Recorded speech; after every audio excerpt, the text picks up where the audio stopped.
తండ్రి కుమార పరిశుద్ధాత్మకు మహిమ కలుగునుగాక. ఈనాటి జీవవాక్యం. భక్తిమంతులారా, మీరు ప్రభువునకు భయపడుడు. ఆయనకు భయపడు వారికి ఏ కొదవయు వాటిల్లదు. కీర్తన 34 వచనము 9. ప్రియ దేవుని బిడ్డలారా, సహోదరి సహోదరులారా, కీర్తనకారుడు ప్రభువుని మంచితనాన్ని గురించి పొగుడుతూ సన్నుతిస్తూ వివరించు సందర్భంలోనిది ఈ వాక్యం. ఈ వచనం మనకు 2 విషయాలను తెలియజేస్తుంది. మొదటిది, ప్రభువునకు భయపడాలి అని. ఇక్కడ భయము అనగా వణికిపోయే, బెదిరిపోయే, ఆందోళన చెందే భయము కాదు. దేవుడంటే మర్యాద, గౌరవం, వినయం, విధేయత, ప్రేమతో కూడినటువంటి భయం అని అర్థం. దానినే దైవ భయం అంటారు. దైవ భయం ప్రతి ఒక్క భక్తునికి తప్పనిసరిగా ఉండాలి. లేనట్లయితే అలవర్చుకోవాలి. ఎందుకంటే మానవులమైన మనం బలహీనులం, నీటి మీద బుడగలాంటి వారము, పుష్పించి వాడిపోయే పువ్వు లాంటి వారము. అలాంటి మన జీవితాలు సాఫీగా కొనసాగాలంటే, జీవితానికి తగిన అర్థం చేకూరాలంటే దైవ భయం అలవర్చుకోవాలి. దేవుడు శక్తిమంతుడు, శాశ్వతుడు, నమ్మదగినవాడు, ప్రేమపూరితుడు, మహోన్నతుడు, మహిమాన్వితుడు. అతనిలో ఏదియు లోటుగా, లోపముగా ఉండదు. అతడు సంపూర్ణుడు.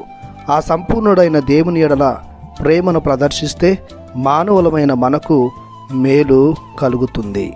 ఇక రెండవది, ప్రభువునకు భయపడితే ఏ కొదవయు వాటిల్లదు. కొదవ అనగా లోటు, తక్కువ పడడం మరియు లోపం అని అర్థం. మానవునిలో ఉన్న ఈ లోటుపాట్లు తొలగిపోవాలంటే ఆయన యందు పరిపూర్ణ దైవ భయమును అలవరుచుకోవాలి, ప్రదర్శించాలి.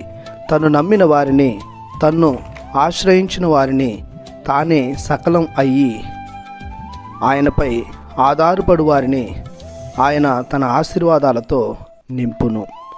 ఆయన యందు భయం కలిగి ఉండటం అనగా విశ్వాసం, ప్రేమ, నిరీక్షణ కలిగి జీవించడం. తనను విశ్వసించి ప్రేమించి ఆయనకై నిరీక్షించు వారికి తన పరలోక కిటికీలను తెరిచి ఆశీర్వాదాలను అమితంగా దయచేస్తాడు. బలహీనతలు, రోగాలు, రొచ్చులు, లోటుపాట్లు, ఆర్థిక అసమానతలు అన్నింటినీ తొలగిస్తాడు. పరిపూర్ణ వ్యక్తులుగా తీర్చిదిద్దుతాడు.